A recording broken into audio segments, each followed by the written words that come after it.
Ladies and gentlemen, welcome back to another episode of In the Eyes of Truth. Back with us is Pascal Lottaz. If you haven't seen Neutrality Studies, you've been living under a rock. So go find Pascal at Neutrality Studies. There's always somebody interesting on there, something interesting to discuss. Something feels off. Same news, same noise, different day. Maybe you're just in the wrong place, mate. Wait, what? Maybe you've been here before. I was what? I am a Cossack.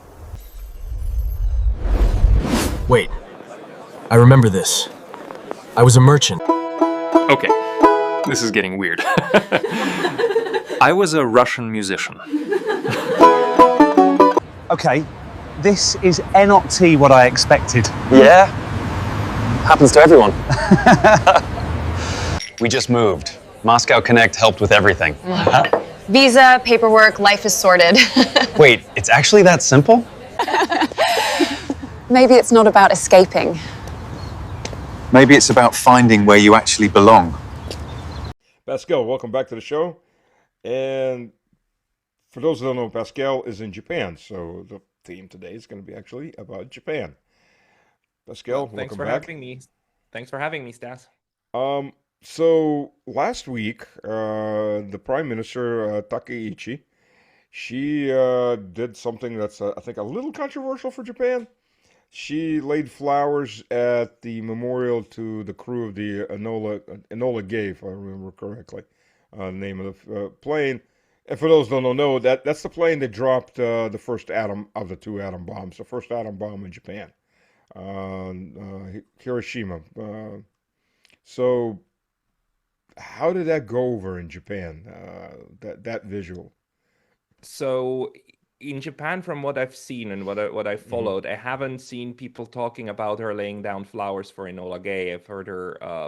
The reporting was about her laying flowers for the victims of the Second World War, which is, how Japan is currently looking at this whole thing. I think one of the main things to understand is that Japan did a lot of work after the Second World War, and especially in the 80s and 90s, to kind of refocus the memory of the war from a war against the United States and the Allies to a horrible like disaster where everybody suffered, and the war was the problem. The war was the bad thing, and people who want to go to war are the bad thing.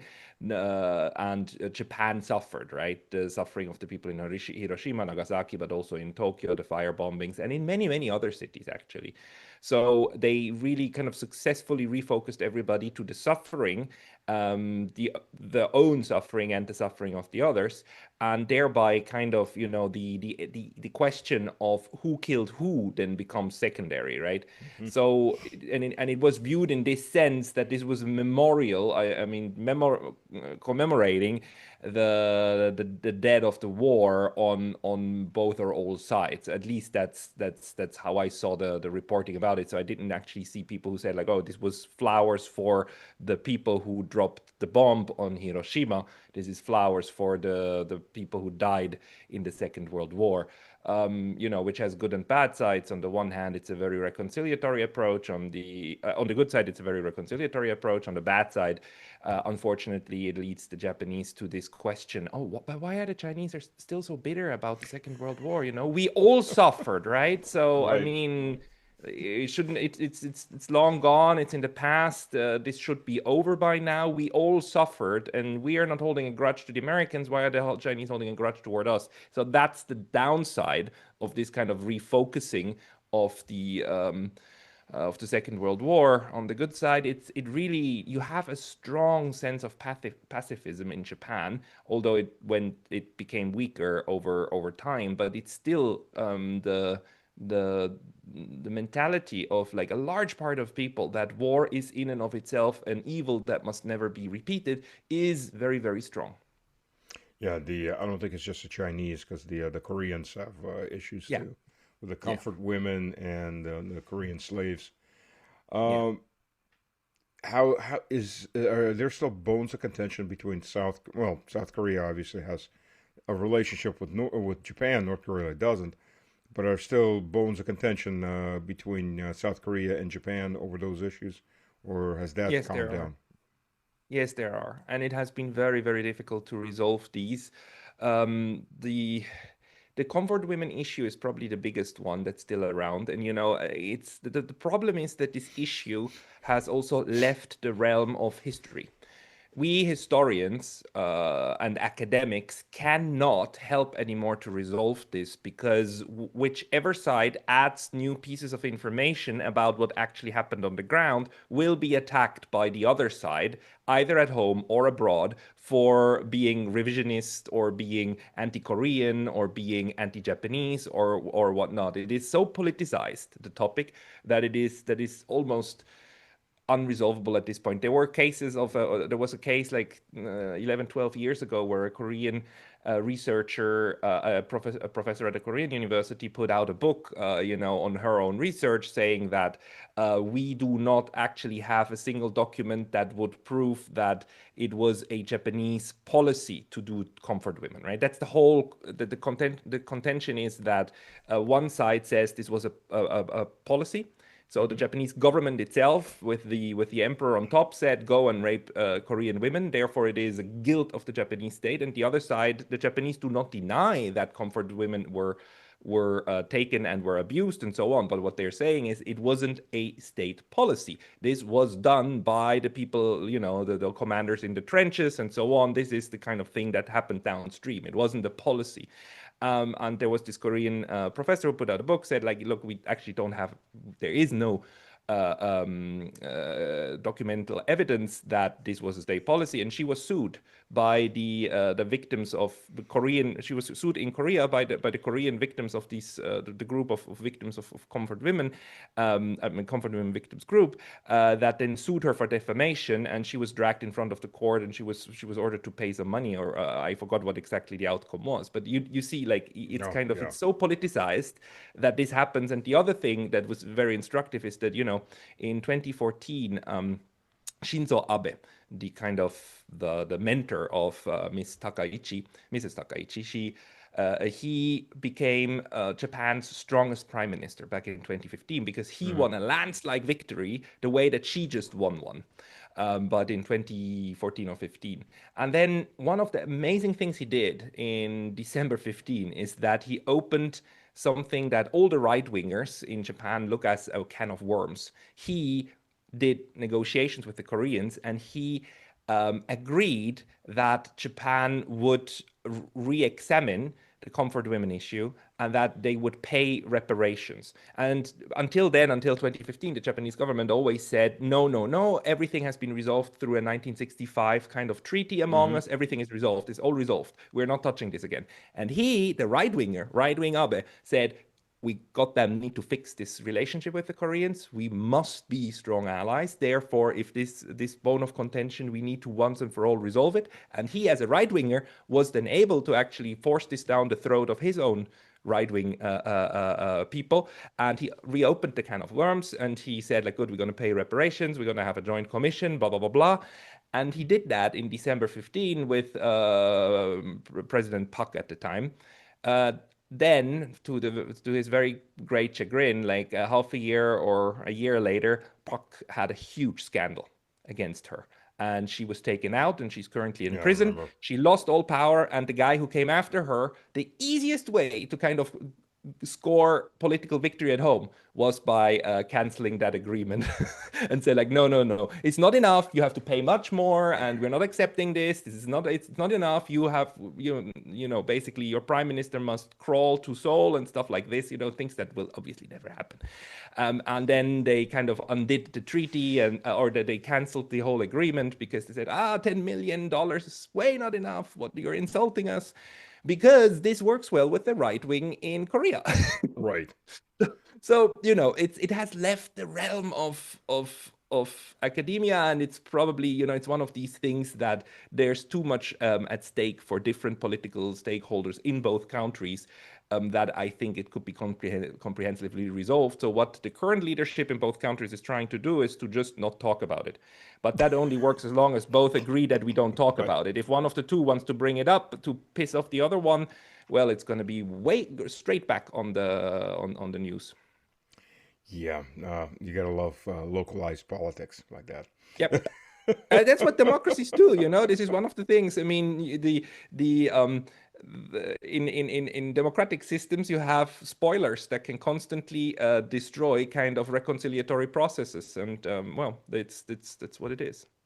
Actually, that's also I'd even go say that that's not just what democracies do. That's how democracies die, because you eventually get Yeah. those spoilers on all levels, and society Yes collapses. and yes and no. I mean, the thing is, the comfort women issue is a good example for a managed conflict, right? It's Hmm. nothing that at the moment would endanger the national security of both states. So it's kind of managed and contained, and it serves a purpose for different stakeholders on different sides. So got to live with it. I wouldn't call it the death of democracy, but Oh it's no, one no, of the not features. not one by itself, but Mm, this is one of the symptoms that just creeps up in almost everything, eventually. yeah. On parties will spoil each other's any initiative, and society stagnates and can't move.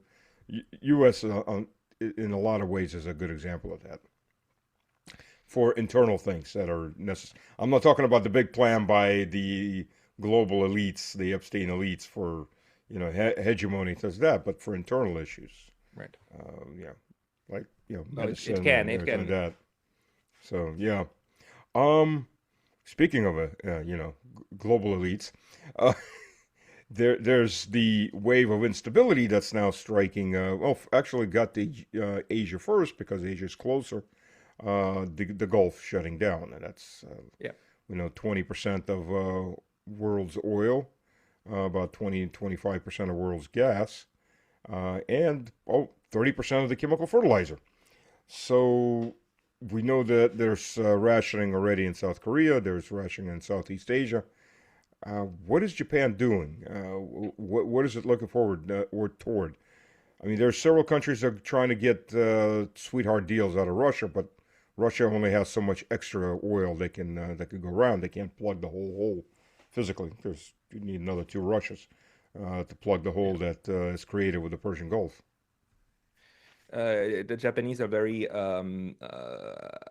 worried about this. I mean, I just spent the entire weekend in the countryside at a friend's family's place, and then there the TV was running the whole time, and they're talking about this nonstop, right? And the biggest worry they have now is that the other choke point in the Arabian Peninsula is also going to be closed by the Mm-hmm. Houthis and by Yemen, and that this would impact them even more. I mean, the gasoline prices over here are rising already. Not as strongly as in the Philippines and Thailand, which have been struck harder, and both of these countries have less reserves. The most important number that is going around here in Japan is the number 254. It's like that's the number of days of strategic reserves, strategic oil Mm. reserves the country has, one of the Really, largest per 254. capita in the world. Wow, 254 days. Yeah, that's a pretty yeah. I think decently sized big reserve.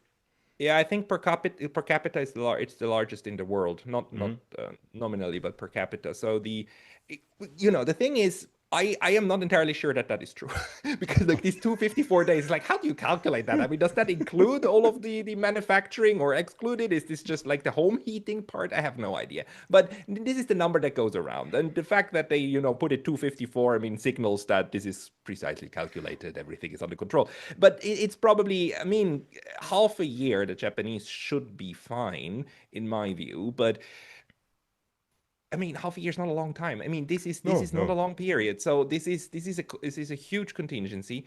I am pretty sure that the government is going to try from next week on to figure out some sort of solution. This week they're still hugely occupied with their own budget. Have their own little budget crisis because it hasn't been passed yet. Although nothing comparable to the United States. It's just basically because they had a parliamentary elections 6 weeks ago, right? And the new parliament just didn't have time to do its duties, but they're passing it right now as we're speaking. So once this is done, I suppose that they're going to go in overdrive of trying to figure out how to stabilize the real economy. Because like Japan, the one thing that drives inflation in Japan much, much, much, much more than their monetary policy is real economic shocks through oil. That's the one thing that drives prices through the roof. You know, the central bank, you can basically print yen at its discretion. It doesn't really have an impact on price. Indirectly because of the yen not the yen carry the yen carry trade, Yeah, right? The the yen exchange to carry trade. USD and so on.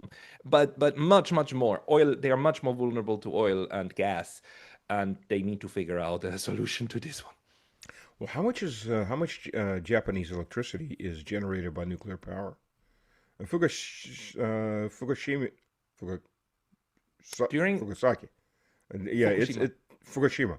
It's still after operating, I think, partially, isn't it? I mean, the one in Fukushima is completely down. I mean, they're Is still it completely even down? now after that was in 2011. It's now 26. So after 15 years, they're still not done with the cleanup.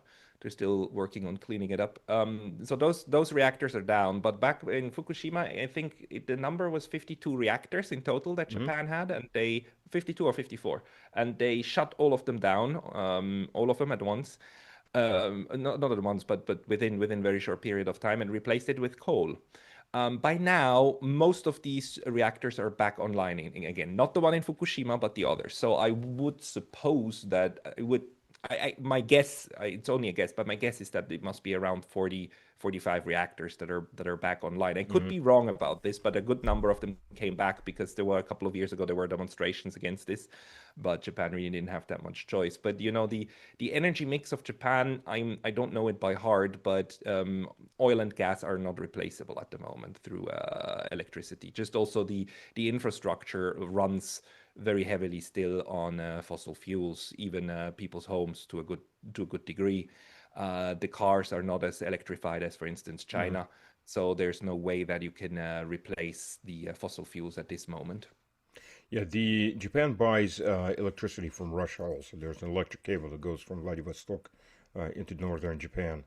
Um, Right. quite literally, giant I, di- electric I cable. I didn't know that, but I would believe it. I mean, Yeah. The Japanese never had this primordial fear of the Russians the way that the Europeans had. So even now, I mean, my guess is that people in Kasumigaseki, so in the government district, they must be thinking about somehow reaching out to Russia. I just can't imagine that they don't, because actually, you know, Russia still has, even among the political elite in Japan, a good number of friends, especially among the left wing parties and Hmm. so on. I two 2 years ago or 3 years, 2.5 years ago, I was at the Russian embassy during the Day of Russia, Hmm. and the person who held the toast for the Japanese side was the former Japanese Prime Minister Hatoyama Oh. of the left wing, you know, the Social Democrats, Hmm. basically the party that he was in office only very briefly, and he holds no more kind of institutional power at all. He's completely out, but you know, these ties exist, and there are people even in the current in the current diet, the parliament, who are friendly to Russia. So I would think that within Japan, the chances of people who want to proactively reconcile with Russia is much higher than people in Europe, which of course leaves open the question whether Russia would still be interested in that or not. Right. Well, you know, the thing is if you're looking at it realistically, so the world was getting about 25 million, 26 million barrels a day out of the Persian Gulf. Now, Yeah. Iran is still somewhat exporting, but it's also obviously limited. And Saudi Arabia is still exporting through the Red Sea at about 5, 6 million barrels. The rest, some 19 million barrels, are gone off the market for obvious reasons. Yeah. And they're not going to return anytime soon from the damage I've seen. Russia pumps 11.5 million, uses 5 million itself, approximately. So there's about 7 million barrels. Half of that goes to China, or about a third of it, I'm sorry, goes to China. And about a third goes to India at prime plus, since Modi betrayed Russia and Iran. Bad timing for Modi. So there's only about a third of that goes anywhere else physically. I mean, You can increase to a small degree, but Russia can't make Not that up. much. Russia can't make up 19 million barrels. Nobody can make up 19 million barrels. It's gone. I mean, give it enough time, they could, but that's years. So there's an issue for Japan right now, I'd say.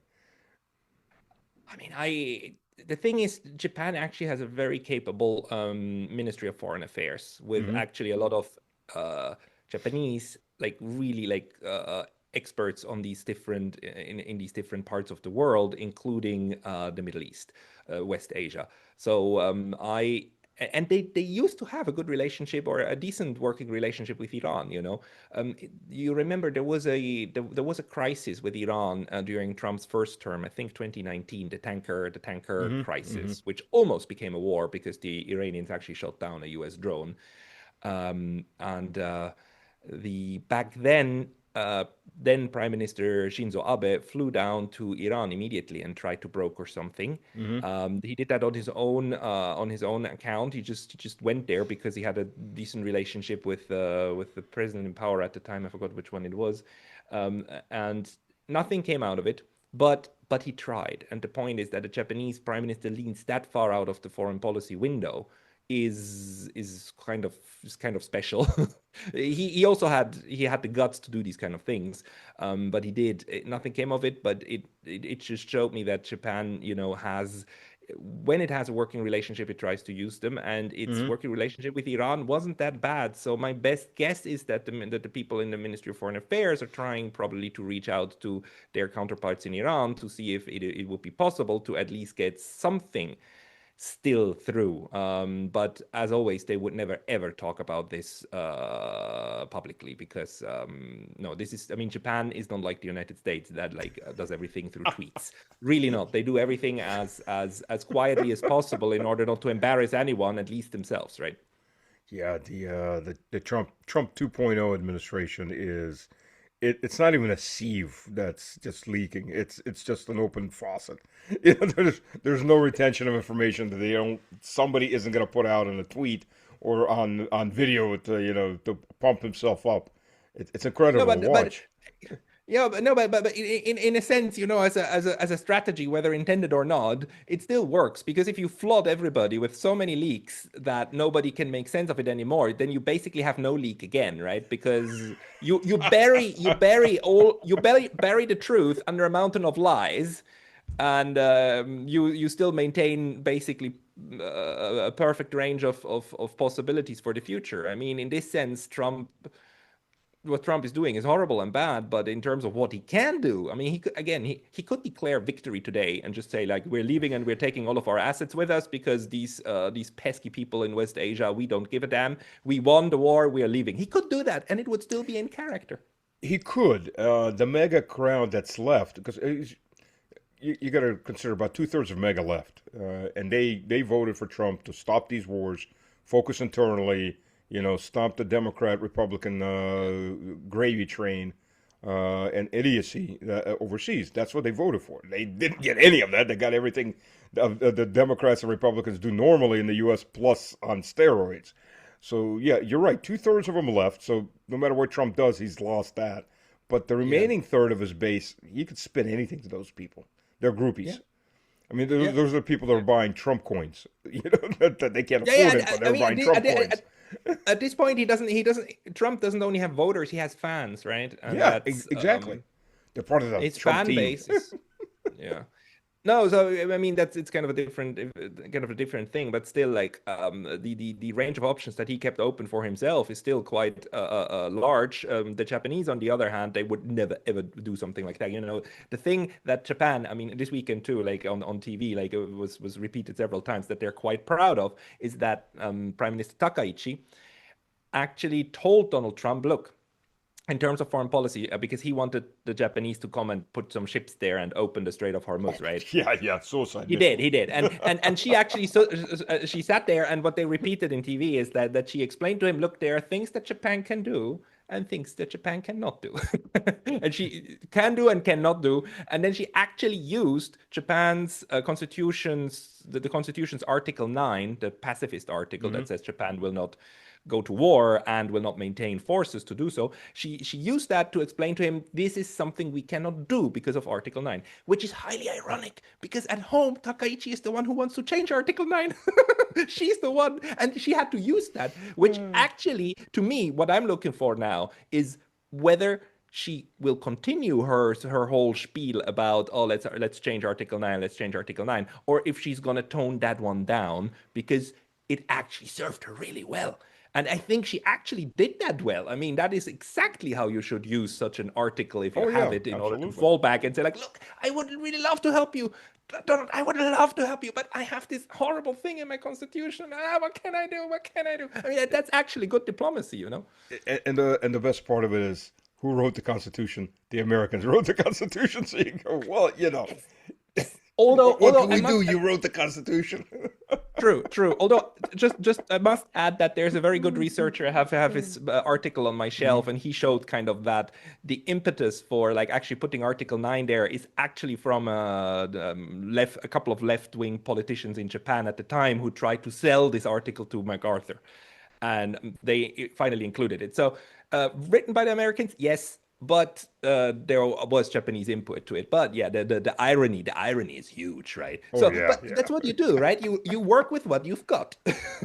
As opposed to the Europeans that, I mean, it was, even for French television, it's a bit shocking. They had a commentator on French television, live streaming, who basically said, you know, he's discussing, laughing that Trump now wants us in there. And he's like, and you know what? Fuck Trump. In French, that's like, jeez, you know, on the live television, in those words. It's like, that's where you've gotten to and the Western Europeans have been much cruder about this. I think this, you know, like, because Trump's been much cruder to them, to be in all honesty. Yeah. You know. You know, one of Japan's strategies is to, whenever they don't want to be involved in something, they just try to be forgotten about. Let's just be quiet. And if they remember that we're here, then we're gonna do something as she did now. You know, she went, she visited, she smiled. He did this stupid joke. She just sat there and took it. Geez, but fine. Yeah. Let it pass. You could see the moment in her eyes, like. Let it pass. Yeah. Let it pass. And then try to bring your point across. And when you come home, you kind of celebrate that you solved the things we can do and things we can't do. And we explained it to him and he understood it, which he obviously didn't, but he then left them alone. I mean, there's no more pushing. So in a sense, mission accomplished. Right. Whether they understood or not. He got the point. Japan's not coming to the suicide mission, which was a lovely, you know, expression from Trump. You know, we've done it all. It's already open. Just needs a little push. We're not gonna do that little push. You need to do that little push. No, it's dumb as hell. Like yesterday in the what was it? I think the Washington Post, right? This article like opening the Strait of Hormuz has emerged as one of the major goals of the war against Iran. It's like the goddamn thing was open before the goddamn war. So you're waging a war in order to undo the impact of the war. But okay, fine. I mean, it's obviously dumb, but. No, the Japanese, not even the Europeans are dumb enough to put their ships there. I mean, that tells you something. Not even the Germans. It's like, you lost the Germans. I mean, you do war and you lose the Germans on it? Come on. You must have done something really bad. But you know, the French were ready to go. Macron was going to send the 8 frigates he's got. And somewhere along the line of them going over there, they got lost. They didn't quite make it. Because, you know, Macron every day is a Napoleon until he has to actually do something, and then he's steps back. I didn't say that. You know, just back off. No, I mean, Napoleon can't even ride a horse. So, I mean, how's he ever gonna conquer anything? I mean, Napoleon could at least ride. Come on. And Napoleon was not short. Probably not. Probably just about, yeah. He was actually average height for that time. Well, everybody was short back then. But for that, it was British propaganda that made him out to be short. And it stuck. Successful. Yeah. Good propaganda. Propaganda sticks. Good propaganda.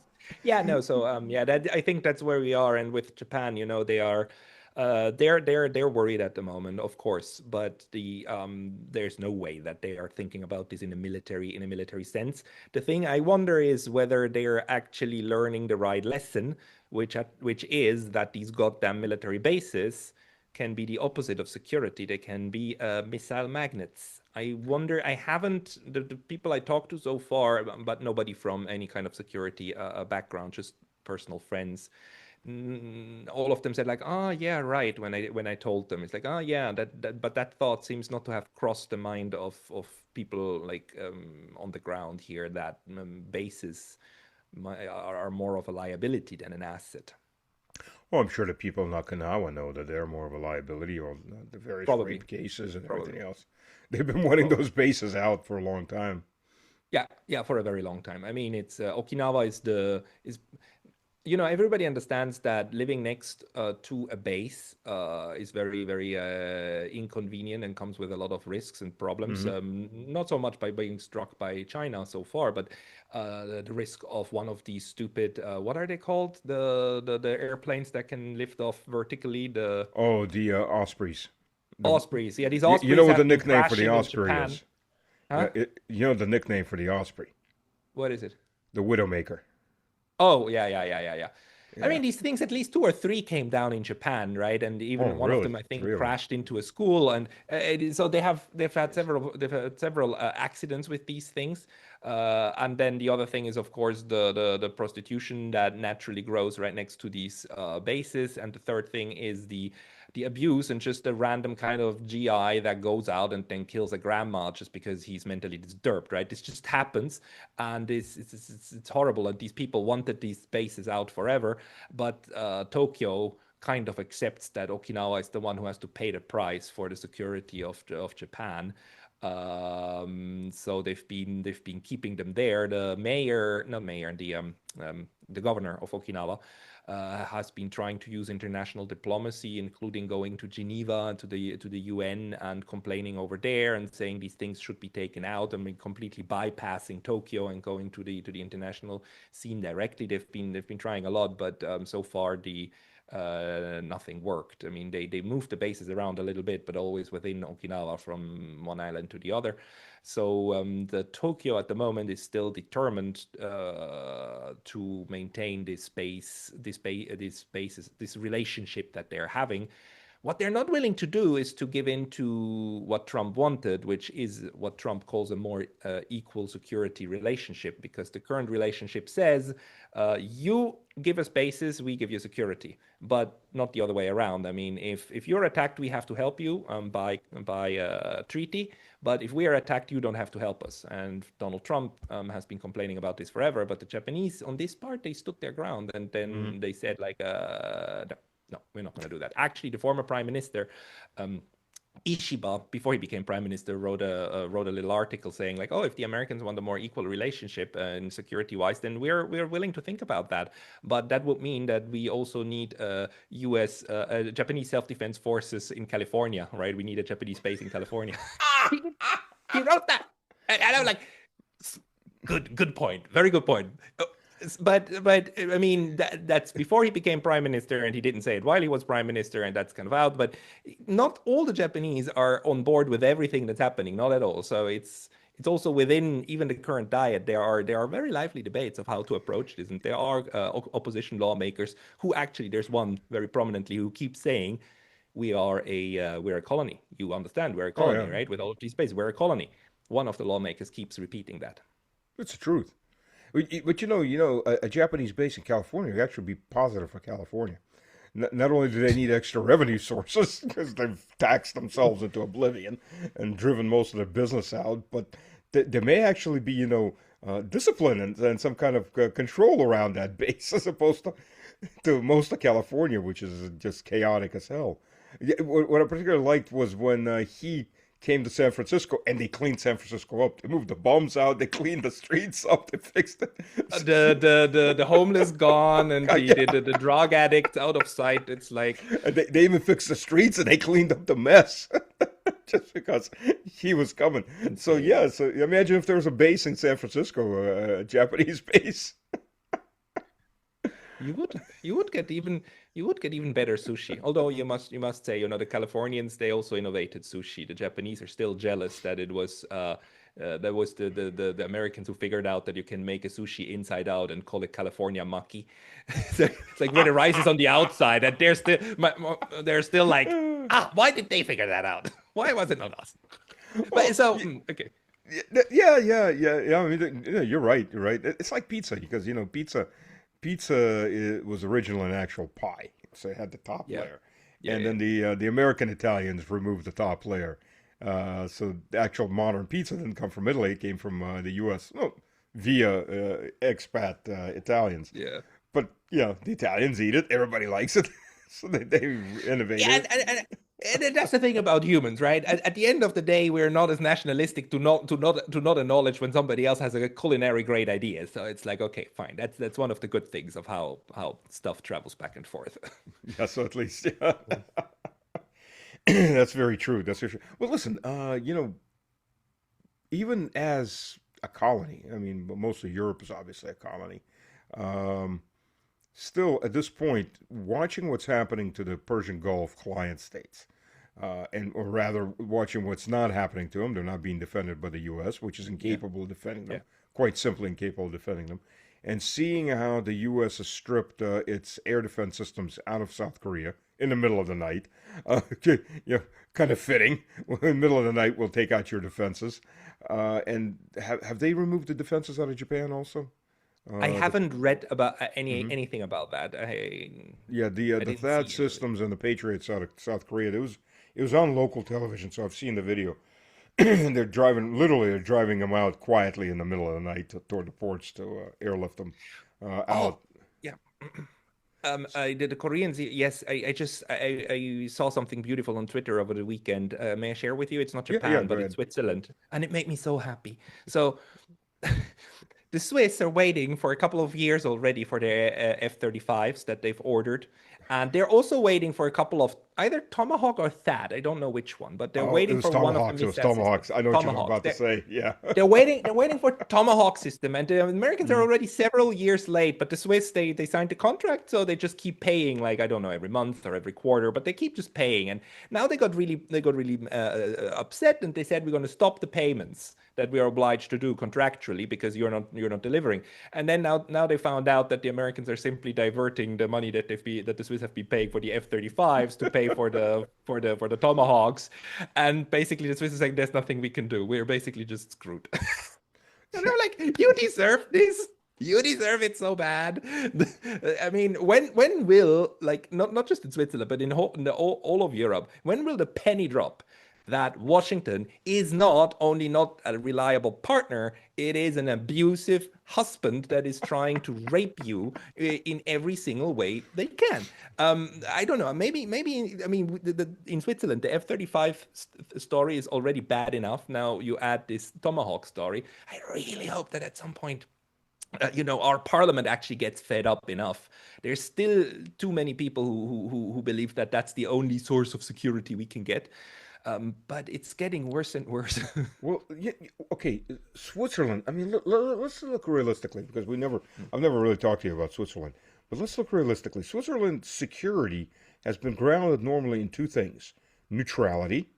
Yep. Amazing that the Russian Empire helped set up, and banking system, which went hand in hand with neutrality. You put the money here, no matter who you are, whether you're the local dictator or the local whomever, and if everything falls apart, you can always run to Switzerland. Your money's safe. Yes. And nobody blows up their own bank. Exactly. And all the sides have their money in that bank because you never know, just in case. You lose a war, whether you're France or Germany in turn, your politicians have a place to go, and the rich to get out. But Switzerland under Obama surrendered all the American clients, all the secrecy. I remember it was like 30,000 clients. And then they did the same thing for the UK when the UK demanded. So your secrecy of your banking system is gone. And now Switzerland, even though it still thinks of itself as neutral, is actively participating in supporting Ukraine in the conflict. So when they said, hey, let's have talks in Switzerland, and Russia said, no, you're not neutral. Yeah. That destroys the security, not the F-35s. that destroys the security. The problem is that a good number of people in Switzerland don't understand that because they've been indoctrinated, just like the rest of Europe, that security can only come at the barrel of a gun, right? And you need a strong daddy to protect you. But the thing, let me unpack that just a little bit. What happened in 2009 under Obama is that Switzerland was officially strong-armed into giving up its Bank Secrecy Right. Act. It We was. had this bank secrecy in our not in the constitution, but we had no, we had it in the constitution. I mean, not even the Swiss government was allowed to look into the bank accounts of the Swiss, right? I mean, Oh, really? it was completely Wow. protected. Yeah, 100% protected by the constitution. And they used that the longest time to tell the Americans, look, even if we wanted to, we couldn't look into it until in 2009. And then the US said, okay, look, either these banks sent these 30,000 bank accounts, the information about it to us by Monday, or by Monday, we will press federal charges against UBS and Credit Suisse, which then means that even without a conviction, they would immediately be barred from trading in the US dollar market, no more access to US dollars, which for an international bank means you're dead. You cannot operate anymore. So either you deliver or we will kill both of your banks just by like pressing charges. Hmm. So the federal council actually used emergency law for war times in order to override the constitution, allow Credit Suisse and UBS to send the data, and then they basically said, okay, we have to institutionalize this. So they started going into the automatic data exchange thingy, and they basically Switzerland basically surrendered Yep. at Yep. the at with of the threat of being like, if UBS dies, UBS, our largest bank, that has so much, it's like Toyota dying in Japan. The ripple effect down the economy would be devastating, right? So we gave that one up. The thing with the war with Russia, the Ukraine war, is a large part of Switzerland views the conflict the way that the other Europeans are doing. They stuck to their guns and did not send guns. I mean, they never actually delivered weapons. Right. Some people in parliament tried, but they failed.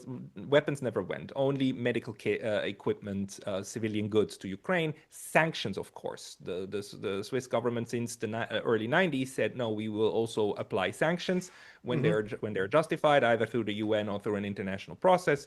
And they jumped on the bandwagon of that one. But I am part of the people who are opposing this, so we launched a proposal for a referendum, which will be voted on at the end of the year, in order to include sanctions as a means of warfare, which Oh, would it then is. make It it is. impossible to do that. So Hmm. now the backlash is coming to this, but as everything in Switzerland, it takes like 3 to 4 years until we get anything kind of going. Everything takes very long in the Swiss political process, very long. Which is better than most of Europe. Well, the European Union. Let me rephrase that, because Russia is a Yeah. fourth of Europe. It's better than the European Union, where it never comes. It just kind of dies in committee if it ever gets to committee. But and the other thing about Swiss neutrality is, who wants to invade Switzerland? I mean, let's look at it realistically. It's a mountainous country that everybody's armed, and the country's mine to blow. Yeah. Uh, No, it's not worth it. no, it's quite simple, Stas. The answer to your question is usually either the French or the Germans. I mean, nobody else ever really threatened us. Nobody did. The Russians last time helped us to get rid of the French when we were officially invaded, conquered by Napoleon, and then made into a little satellite state. It was the Russians who helped to undo that. And it That was the was. Russians who helped us to get our permanent neutrality during the Vienna Congress in 1815. But all of that is forgotten. I mean, all of that is out of people's minds. And really, I mean, the way that the Swiss think security only under the current mental framework of NATO good, EU good, Russia evil, China evil, is quite frightening. So the propaganda really worked. It sank in very deep. I was in Switzerland in February, and I gave like 3 or 4 presentations, and in one of them, one guy, even when I just started talking about how the security relationship also with Hmm. Russia works, he got up and got angry and shouted and ran out. And he literally, on running out, going out, he told me, I hate the Russians. I hate the Russians. And then he left. And it's like,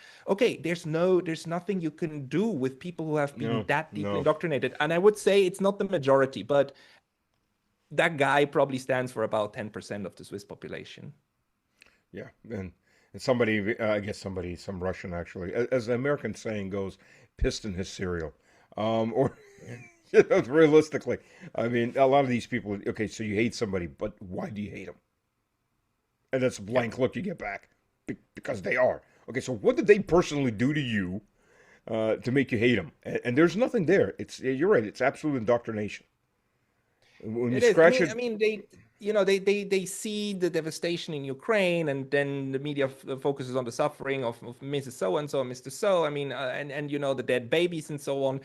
All of the things that also happen on the other side, and all of the things that happens, especially. I mean, the same media then doesn't pay any attention to the genocide in Gaza and whatnot. But you basically focus on the human suffering of one side, and that's then what kind of triggers people emotionally to start hating the other side. And that's unfortunately something that has been going on for a long time. Plus, let's not forget, I mean, the Cold War, the Soviet Union was always the significant other, even in Switzerland. Switzerland was embedded in the West, even though neutral but embedded in the economic system.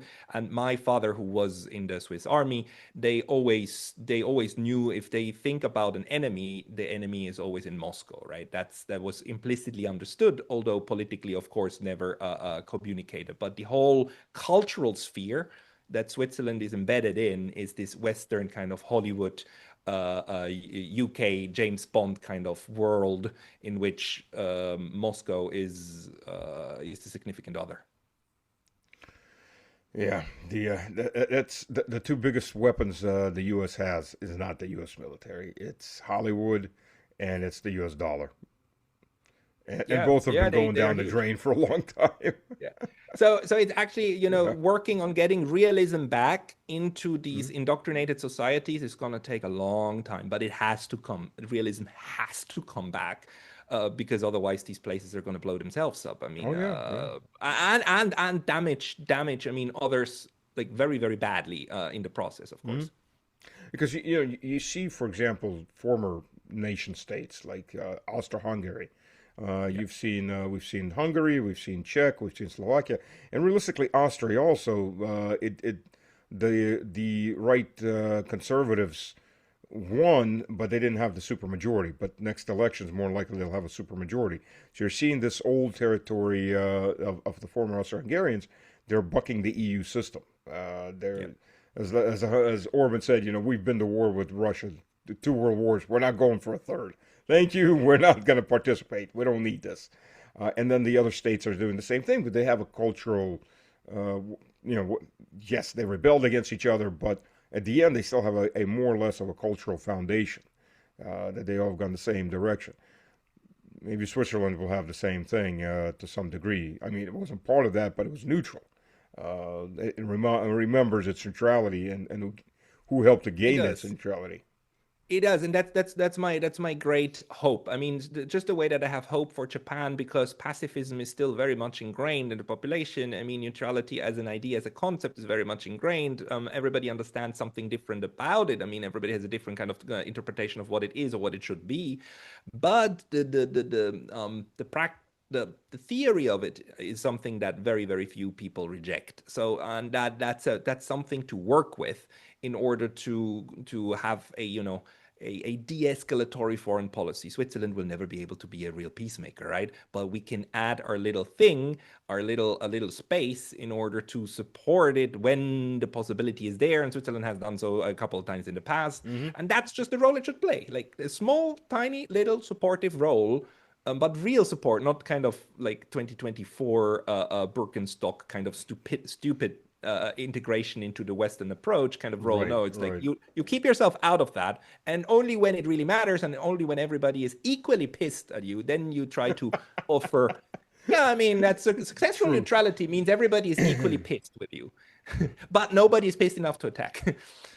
There's a good saying that if every side feels that they've lost something in the negotiations, you've actually accomplished something.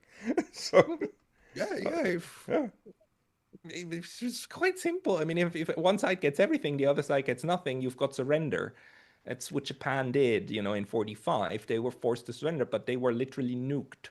And the Russians came into the war, and it was like, it was like a kind of end of nation kind of moment. Then they gave up. But until and right. unless you're at that point, usually, nations try to figure out ways to get still something out of the current situation. Yeah, yeah. Which is interesting enough that the Germans back even in 1916 were offering peace terms that were basically not bad peace terms to end World War One.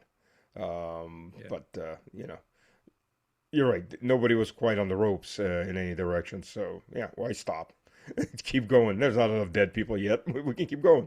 And that's why, like, look at the United States at the moment. They can keep going, right? They can keep fighting. I mean, people in the U.S. are not hurting a lot yet, and Yet, stuff in the yet. U.S. isn't being blown up. I mean, it is. Maybe today, maybe tomorrow, we're going to see with the first U.S. university in the Gulf being blown up because they shot at the other ones. But at the end of the day, that doesn't really hurt the Americans, right? It's something in the Gulf that goes that breaks. What do they care? So, and Iran, in a sense, is trying to reestablish reciprocity, saying like, okay, we're going to hit exactly in the same way in order to make you understand that you can't reign with impunity. There is going to be real consequences for your attacks on your side, but they can actually only do that to Israel, the Gulf states, and a little bit to the global economy, which has a lot of downstream knock-on effects to others. But not really. I mean, they cannot blow up a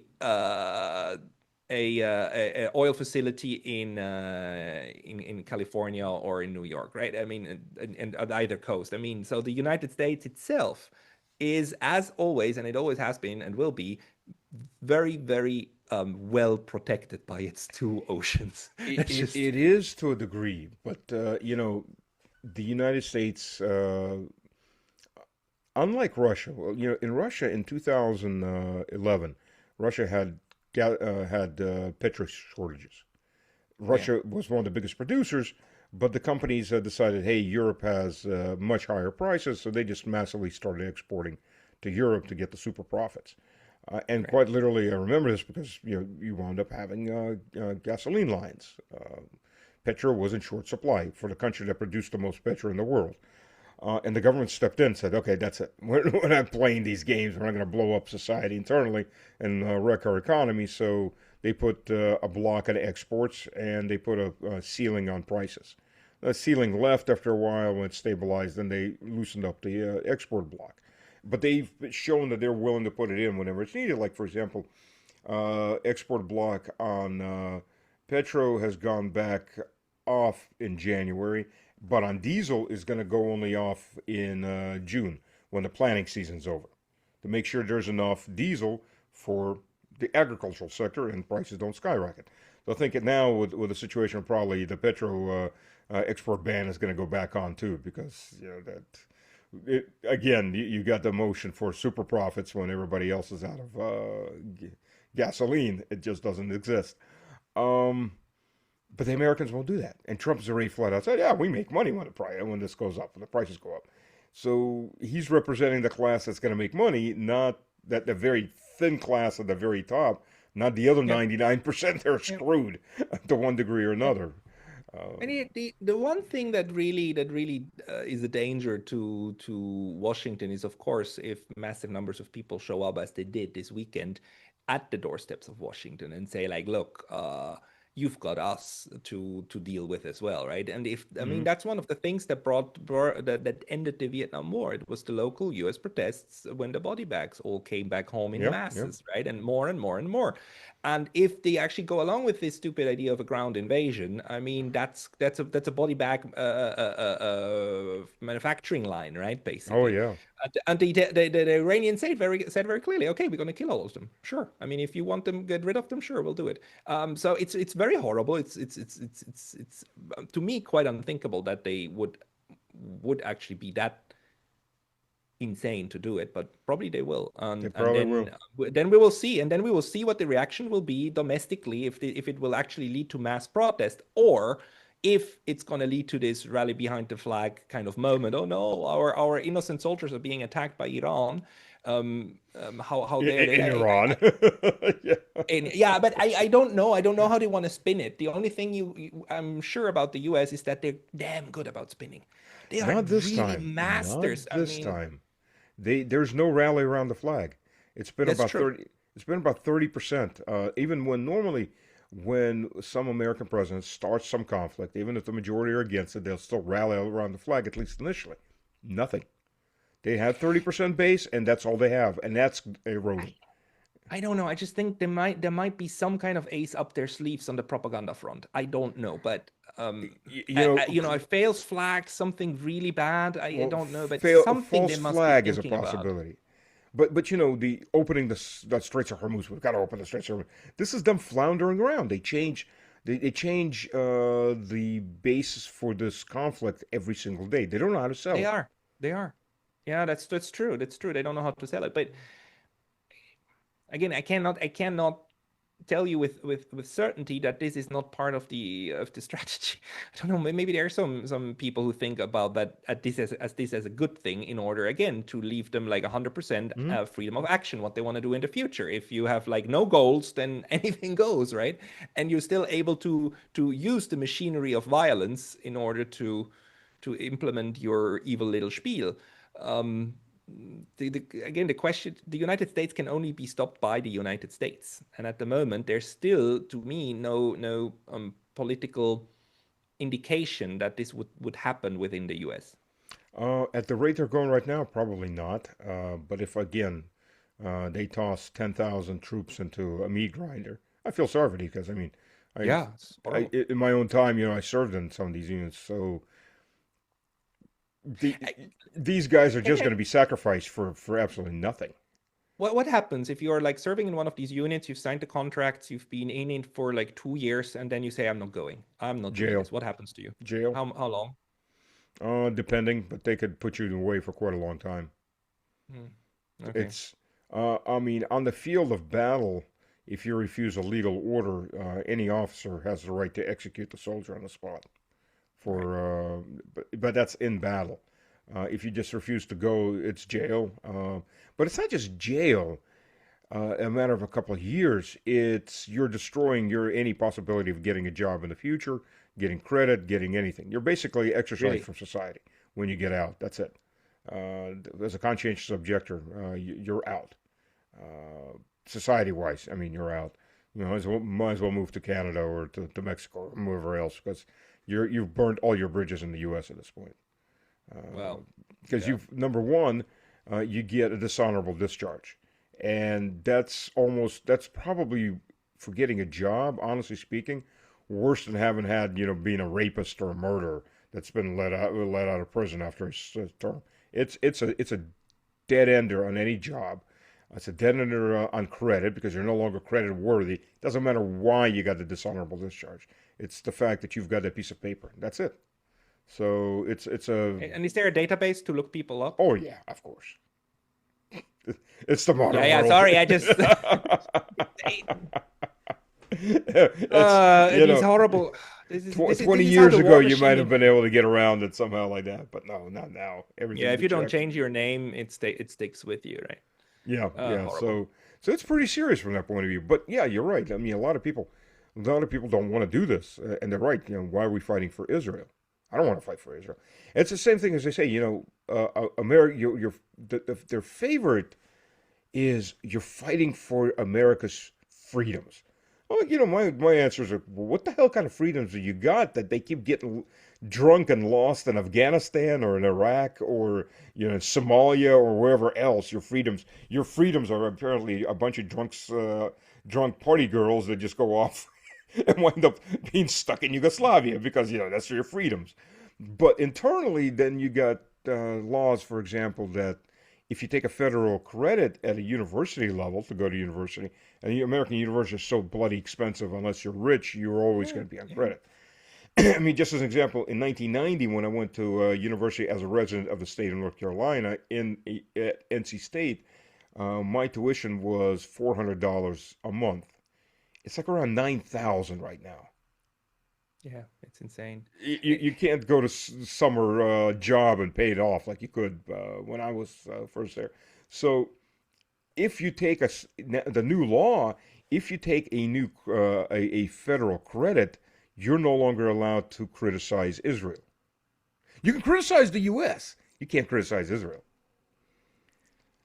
Kind of degree, yeah. No. I mean, some of these things that are happening in the US are insane, and how the system and the machinery of coercion that also coerces people into military service works, right? I used to teach at the Temple University, Japan campus, right? Hmm. And a good number of students were former guys from the military and the Navy, right? Because if you serve for 5 years, they basically pay for an undergrad degree for you. Hmm. So if you want if you want socialism in the United States, you need to join the military branch, and then you get all of the benefits and the perks. You get everything that a good society should give to everybody, but you only get it if you are willing to become part of the killing machine. Which is why the United States is a highly militarized society, right? They are not the Athens, they're Sparta. It's just what they are. And well, Yeah, um, they're well. I'd say they actually are the Athens because yeah, if one of the reasons Athens collapsed is it stole the money from its allies to build the Parthenon while we're at it. So that pissed yeah. off all of its allies, who eventually switched sides to Sparta. So there's a lesson to be learned there, but it hasn't There been. is, there is, there is. It definitely No, hasn't it's been. just no, this kind of militarism, it's always a societal, like it's baked into very deeply into the way that societal structures work. That's a big problem. And just to come back to Japan, I mean, this is one of the things that are completely different here, right? There is a military service, but it is called self-defense forces, and they're actually used as self-defense forces, and they don't go abroad except for like very tiny, like asterisk kind of moments.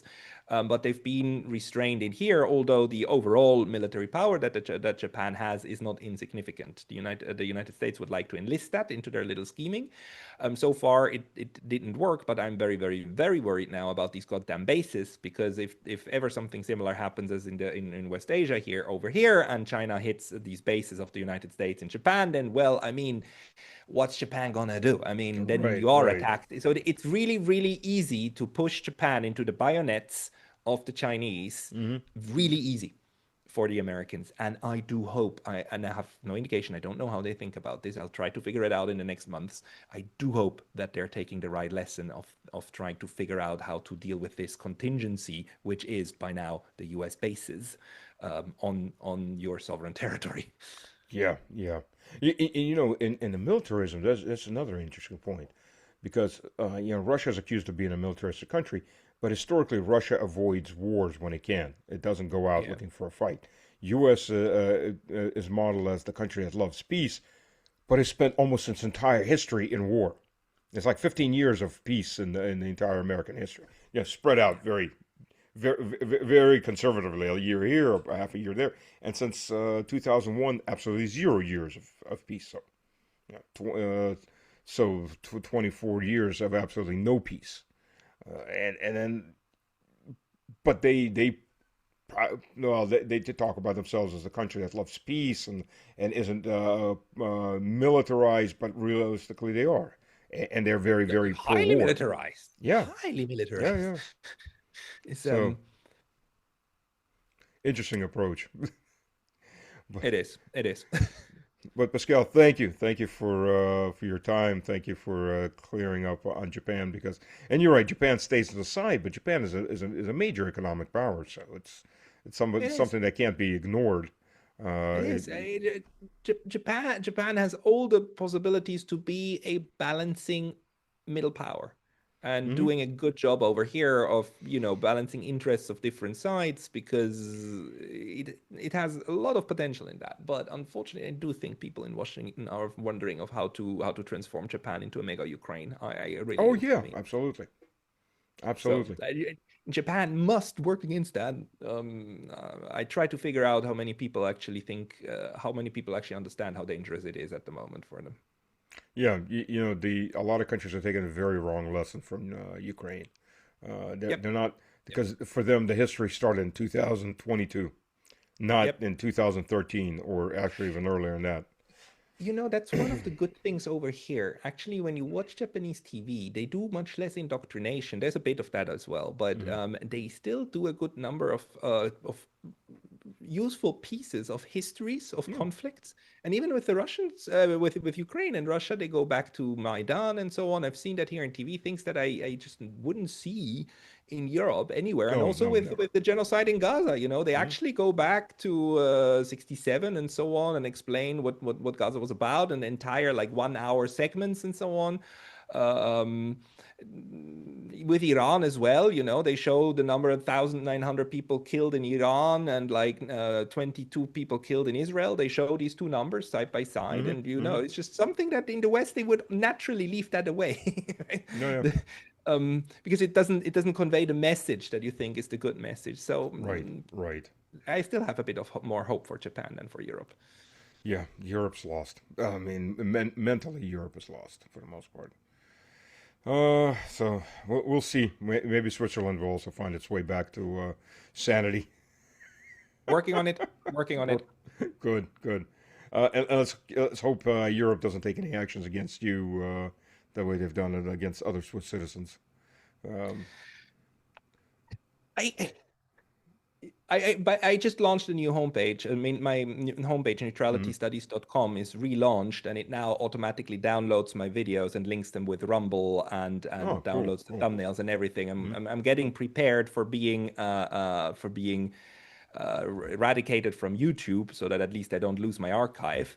But if sanctions or something comes, then well, I'll think about the problem once I have it. But no, it is. At some point, they have to stop. It's like it can't go on like this forever. But who knows? Yeah, I've started to download my videos also to Substack, just as a backup. Yeah, we need to back up stuff. We need to back up our things. Yeah. No choice on that. No choice. Pascal, thank you for your time. Thank you, Stas. You still got a whole. Let's see, what time is it over there? We got Only 7 hour 2. difference. Yeah. 2. 6 to Moscow. 2 p.m. Okay, so you still have most of your day ahead of you. So You too. Enjoy your day. enjoy. And well, thank you everybody for joining us. We will be back. Well, hopefully we'll be back. Alternatively, you never know. That's the sad joke of the time these days. So hopefully you see you soon, and we'll still be here. I hope. Peace. So peace. Thank you, everyone. Cheers.